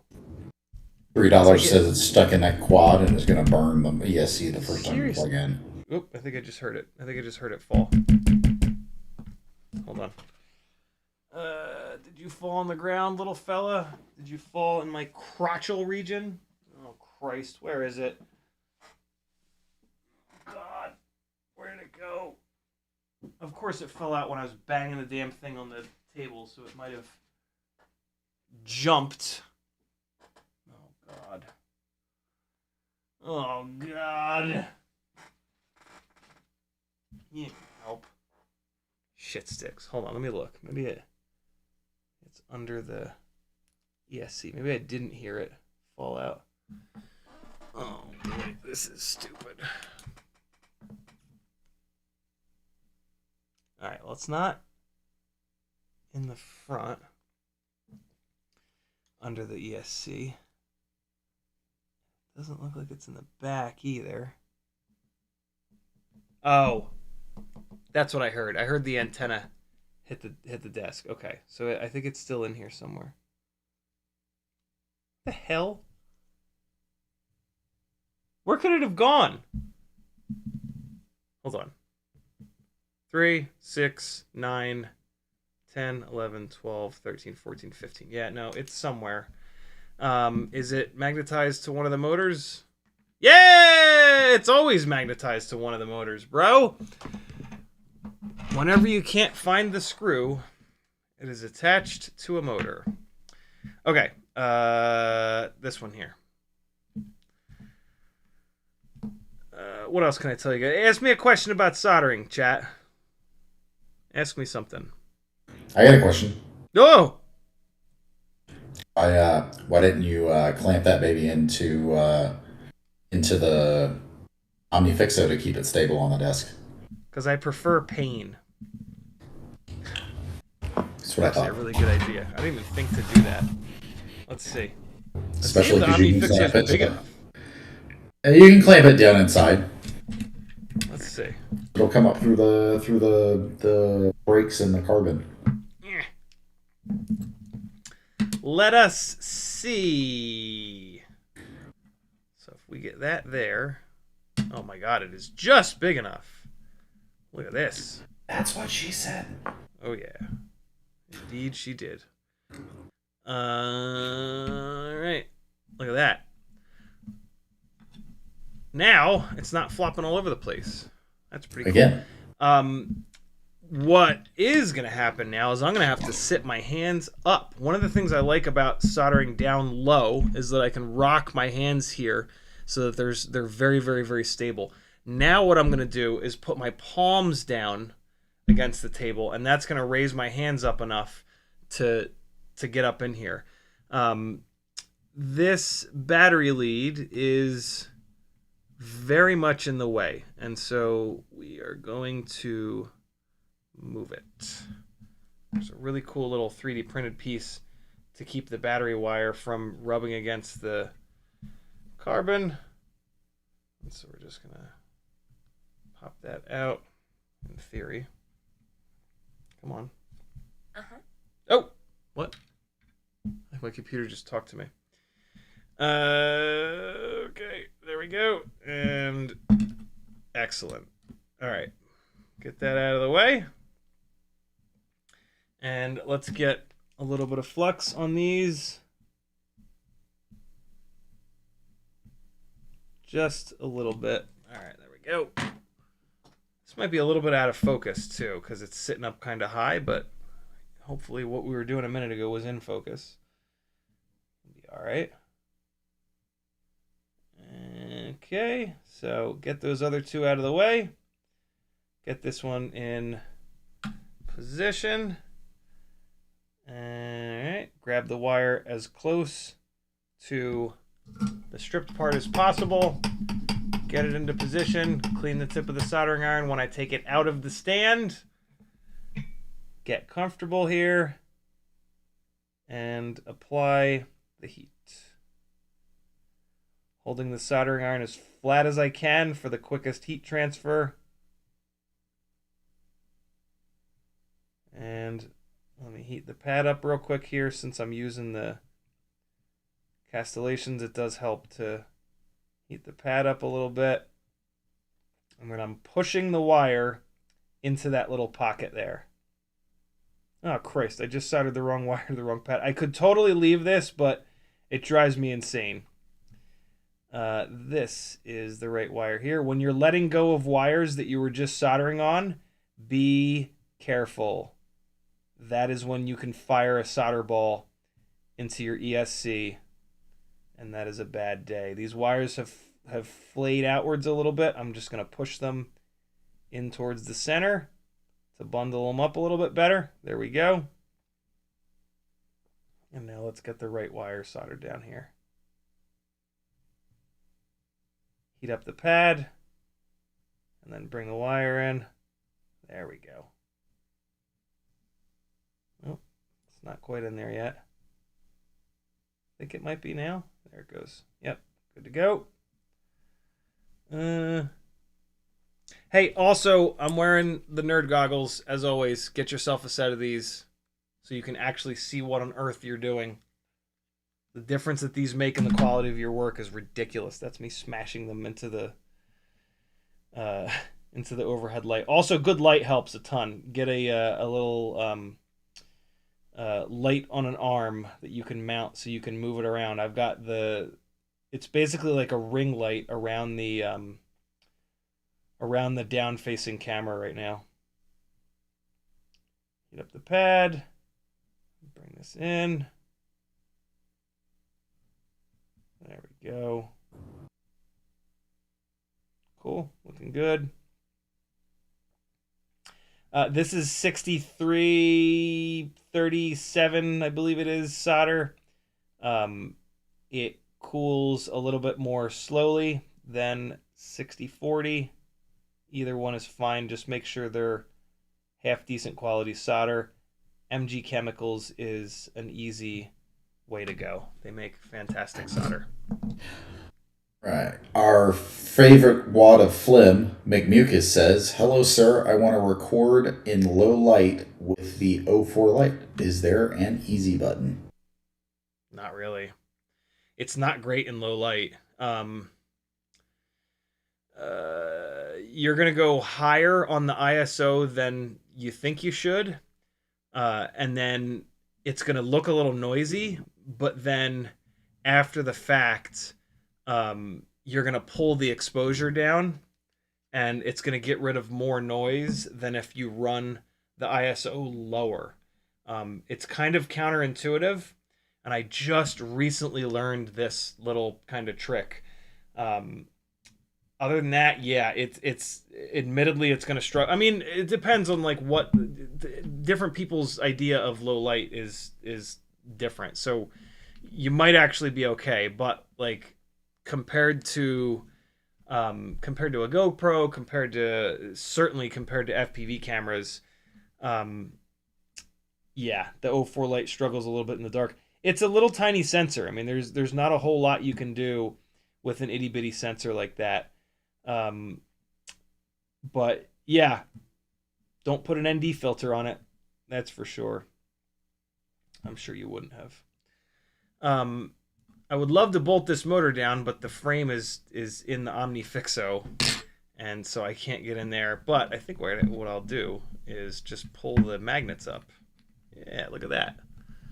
Pull the magnets off the base. Jesus, these magnets are strong. And then get this out of the way. Hey, look at me go. You're going to drop your shutter speed down as low as it'll go, obviously. So like if you're, and like a little trick there is if you can handle the latency of 30 frames a second, you can open the shutter speed up to 1/30th. That is the most light that you can possibly let in. The latency is going to be pretty annoying, but in theory, at night, you're not going to be like carving it up. You're going to be doing more kind of chill flying. So that's the way that you let the most light in on the shutter speed. You know, the higher you go with your frame per second, the higher the shutter speed is going to have to go, right? If you're filming in 60 frames a second, the slowest shutter speed is going to be 1/60th. 100 frames a second, 1/100th. 120 frames a second, 1/120th, right? And so you want to shoot the lowest frame per second that you possibly can, and then you're gonna match that. I think it's technically called 360-degree shutter angle. You're gonna match your shutter speed with your frame per second. That's about it. That's kind of about all. You know, those are the only adjustments that you've got is shutter speed and ISO. Yeah, you're gonna be doing some work in post. The noise reduction in a lot of this software is pretty damn good though. So you'll be all right. But don't make the mistake that I have forever and run your ISO absolutely as low as you possibly can. Set it as low as you can and then bump it up 1 or 2 notches. And then, again, the footage is going to look very noisy, raw, but then you're going to darken it up in Premiere or whatever editing software you're using. And more noise will go away when you do that than if you film it really dark and then try to brighten it up, basically. That's the easiest way to sort of think about that. All right, get the pad hot first. And then push the wire into it to catch the little pocket on the outside. There we go. And then Chat just is keep hungry. pushing forward on the wire. Go ahead, Kevin. Chat is hungry. Talking about burgers in chat. Oh, shit. They don't know this, but I'm sitting here while on mute, munching on beef jerky. Oh my god. I made a burger salad today. I cooked up a burger patty and then chopped it all up and put it into a salad. It was actually an impossible burger patty. You had me until Impossible Burger. Although they're not bad for what they are. Yeah. The less dead cows, the better. Yeah. Here we go. Last one.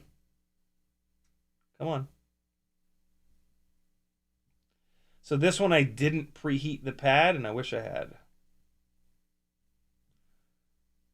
And I'm having trouble getting the wire down into the little pocket. There it goes. All right, all set. Beautiful. I spent more time on that last pad, and you might be able to see it. It's a little bit less shiny. As the flux burns off, the pads will be less shiny. And so if you have a pad that's very dull, you are basically, you dumped so much heat into that pad that all the flux burned off and it started to get dirty. The flux keeps the pads clean.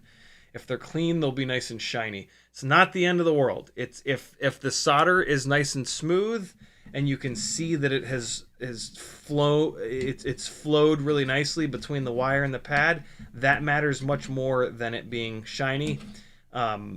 Maybe don't go back at that pad and dump a bunch more heat into the AIO just to have it look more aesthetically, pleasing. Omni Fixo, my friends. The tool that just keeps on tooling. I'm going to push down on these wires just a little bit just to get them flat onto the frame. Every time you solder onto a set of wires, a little bit more of the solder is going to flow up the wire, and so what I'm doing right now is going to be more difficult.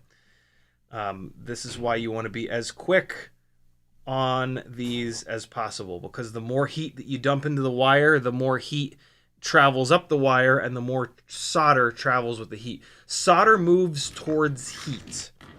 So always remember that. It's one of the really cool things about solder, is that it goes towards heat. You can use that to your advantage sometimes, or in this case, it's kind of annoying.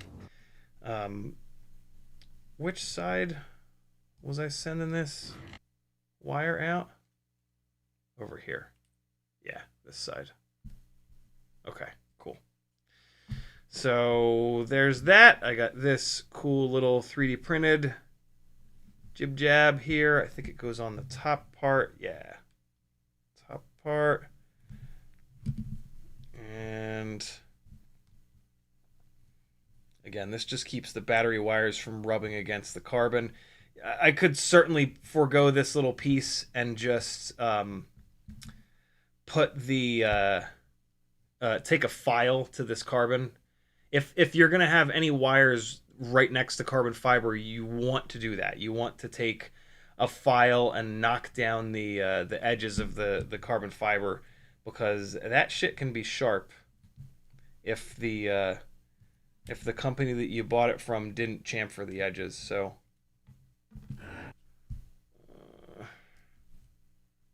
Pro tip: if you get them, if you get any carbon from CNC Drone, CNC Madness, you can ask for them to chamfer or fillet your carbon. Oh shit! Huh? That's very and Nick cool. will do it for you. Just put it in the notes. I think he has to add it as it's like a couple dollar option or something. Right. Takes a little bit of time on the machine, yeah, I'm sure. It's a processing time a little extra processing time on the machine, but since it's cut to order, yeah, might as well. All right, there we go. That's good. And then this little 3D printed piece in a beautiful twist of fate. Twist of fate's not the right thing, but whatever. It also, you use zip ties to hold the 3D printed piece down, and you wrap them around the wires. It's such a cool little kind of setup here. So get these wires nice and tidy here, and this would be when I should plug it in and plug a battery and make sure the wires are all spinning. But I prefer pain, and so I'm not going to do that. I'm going to put this all the way back together, and then if anything is wrong, I'll get to take it all the way back apart. Because dumb people do dumb things. Dumb people gonna dumb. Don't be like me, kids. Test your shit before you put it all back together. Jimmy the Cow says, "Thank you for avoiding movie meat." Yeah, I gotta eat fake cow so that Jimmy doesn't accidentally get caught in the crossfire. You know. That's right. That's right. Jules says, Ciotti orders some solid budget Cinewoop frames that are good workhorse for indoor and outdoor. Oh boy, I've never paid much attention to budget with any cinematic stuff, because like you're carrying around an expensive camera and you're potentially like working around people, and so yeah, I it's a really interesting question.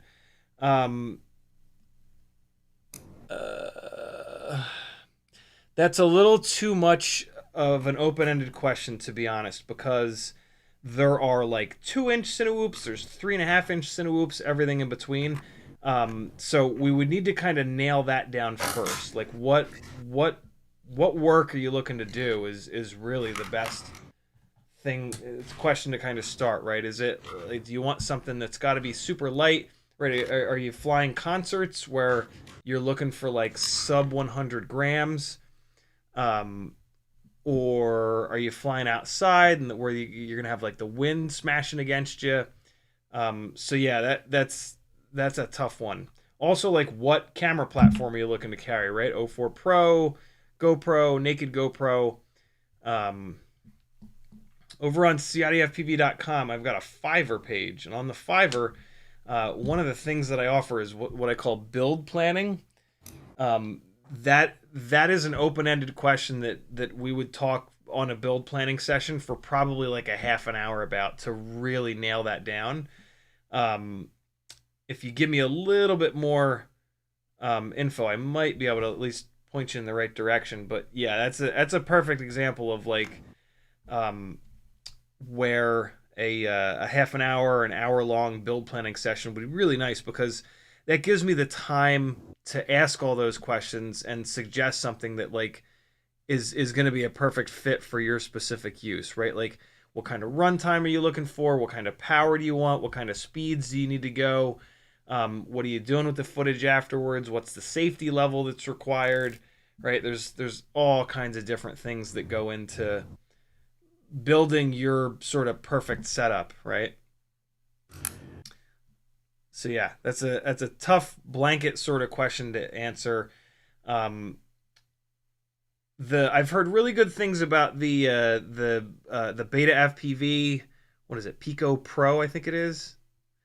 They've got an 04 Pro carrying semi-ducted. It's like a mix between ducts and prop guards kind of setup. But like the other kind of thing is, I would not trust, like, no offense to them, but I would not trust a bind and fly made by Beta FPV to then like fly over human beings. I would not trust my reputation to a build that, you know, a Beta FPV bind and fly. I build these all with the best possible quality electronics that I can, so that hopefully I can keep flying these things for many, many, many years. The FPV world is so small that like if you screw up, like that's kind of it. It's a very small community, and yeah, there kind of aren't second chances with that stuff. So yeah, I don't know. Kind of depends. Jules follows up and says, sub $250 budget maybe I should say cheapest frame you'd personally pick. I was looking at 3 or 3.5 inch. For 3 inch, it's the FPV cycle stuff. The Cinesplore Yeah. 1 or 2. For 3.5 inch, there are no proper Cinewhoop frames that I've seen. They're all like these prop guarded things, and that's different. The prop guards versus ducts are two totally different kind of things. Yeah, I don't know. I think 3 inch is the right size for most Cinewhoops. Typically, you're flying them pretty slowly, and you want to keep the weight as low as possible. So yeah, I'm gonna say FPV Cycle Cinesplore. That's what I've built and flown for 5 years now, and they're just awesome. Very well designed. Lots of 3D prints out there. Lots of people that have built them. Yeah, myself included. And I know Bob's prices are usually very reasonable too, so it's probably fairly inexpensive. I haven't bought one in years, but I'm pretty sure it's going to be super reasonably priced. Why did I only grab 2 zip ties? That was a weird thing to do. Right, so that guy's still down. Sorry, go ahead, Kevin. Cinesplore frame right now appears to be on sale for $25 without ducts. That's ridiculous. Go get you ridiculously 2. good deal. Yeah. And is that the V2? Did I still get the V2? I think it's only the V2 that he sells anymore. They're both great. The V2 is a little bit heavier, but it's a lot stronger and it's a lot easier to tune. Oh yeah, the tune on the 2 is so much better.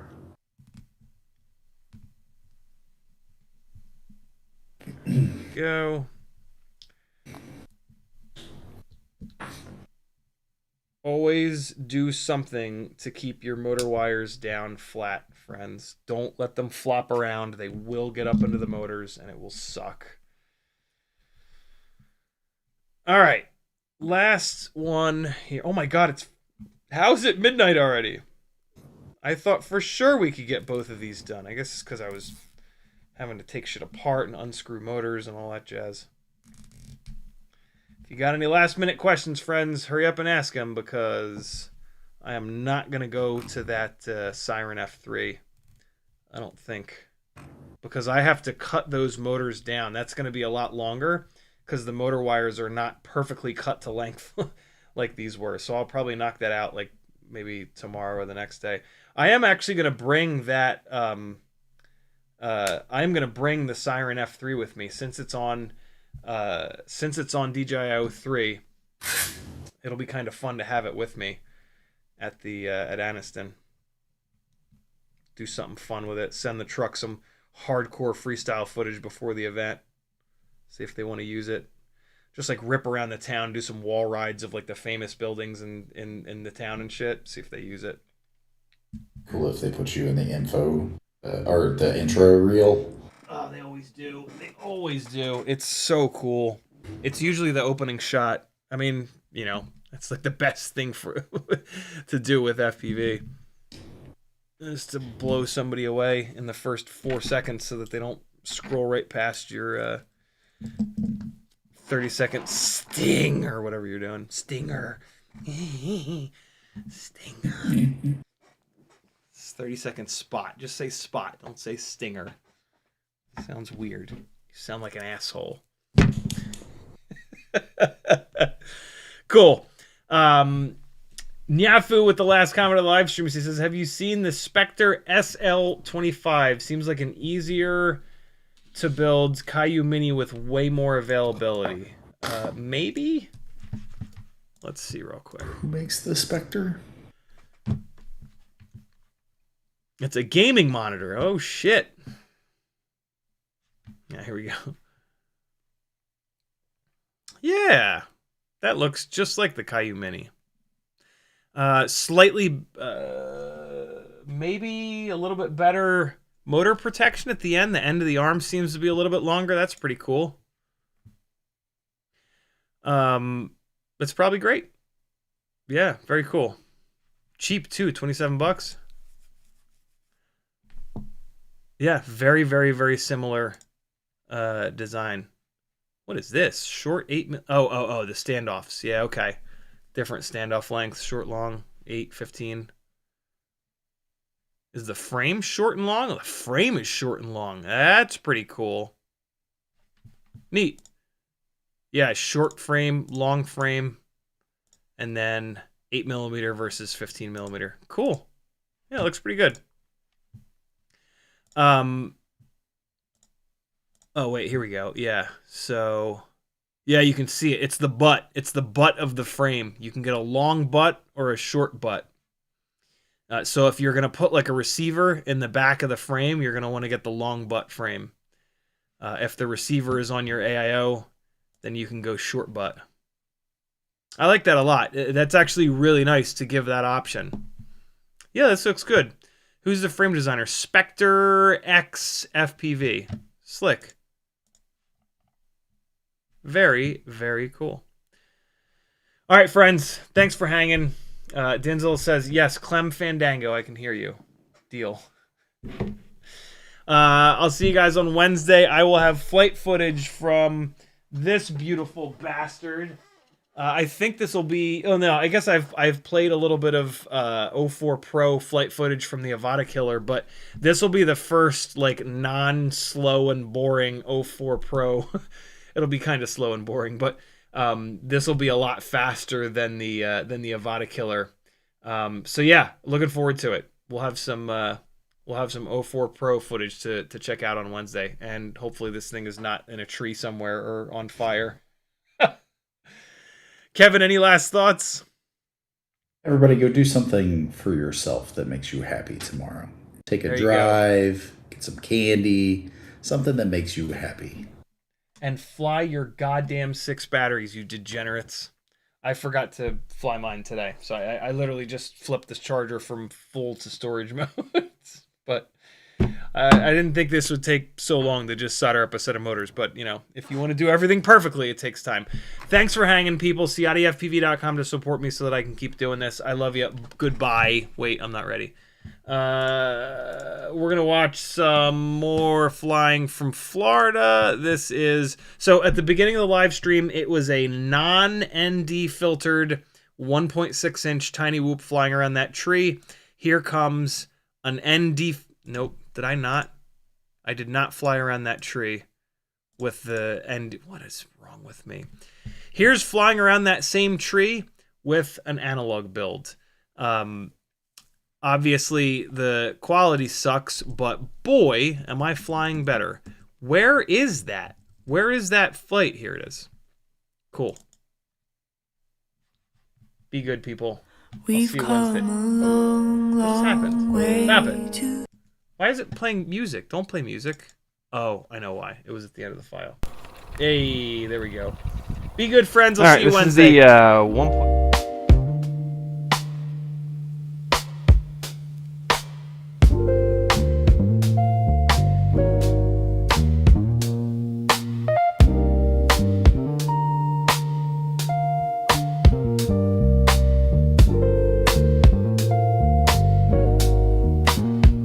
Yeah. Out in the yard where the grass grows wild, CiottiFPV's goggles locked, grinning like a child. Teddy spaghetti's, fur flies, and jet wash dreams. Yeah. Chasing small whoops like a dog possessed fiend. Eyes on a neon blur, hard in the chase. Big fuzz and prop spin, all tangled in place. Yeah. Four-legged rebel with a rotor stir tail in the circus of the sky. They never fail. CiottiFPV, Teddy spaghetti, dynamic duo kings, barking at the breeze, throttling at top speed. They zooming through hoops, flipping in style. That schnauzer's got throttle and a toothy smile. Yeah. Shotty's on sticks, Teddy's on paws. Side by side, legends breaking all the laws. Through the kitchen, over couch scale terrain. Backyard mayhem in their flight domain. No ground too sacred, no loop too tight. fuss, fuel, fury ignites the night. When pilot and pup lock eyes on the prize, every whoop they conquer is a fresh cut surprise. Yeah. Yo, Shotty behind the sticks, Teddy's leading the pack. Prop guard missiles unleashed, never looking back. No leash, no map, just freestyle mic. They on the dog drone streets every day and night. Said whoops, hitting low, gotta nail the dive, Teddy. Push throttle up, feel the beast come alive. I see the neon arc, got the sticks locked in, Teddy. Yeah, let's rip this loop, ride the roar of the wind, Teddy. Yep. Yeah, CiottiFPV, Teddy's spaghetti, diamond and duo kings, barking at the breeze, throttling at top speed, zooming through hoops, flipping in style. That schnauzer's got throttle and a toothy smile. Teddy's spaghetti. Barking at the breeze, rolling at top speed things, zooming through hoops, flipping in style. That schnauzer's got throttle and a toothy smile. Yeah, when you hear that bar cut the rotor hum, you know Ciotti and Teddy's mission's just begun. FPV's fur-faced legends, legends singing loud. Yeah, Teddy spaghetti and CiottiFPV always proud.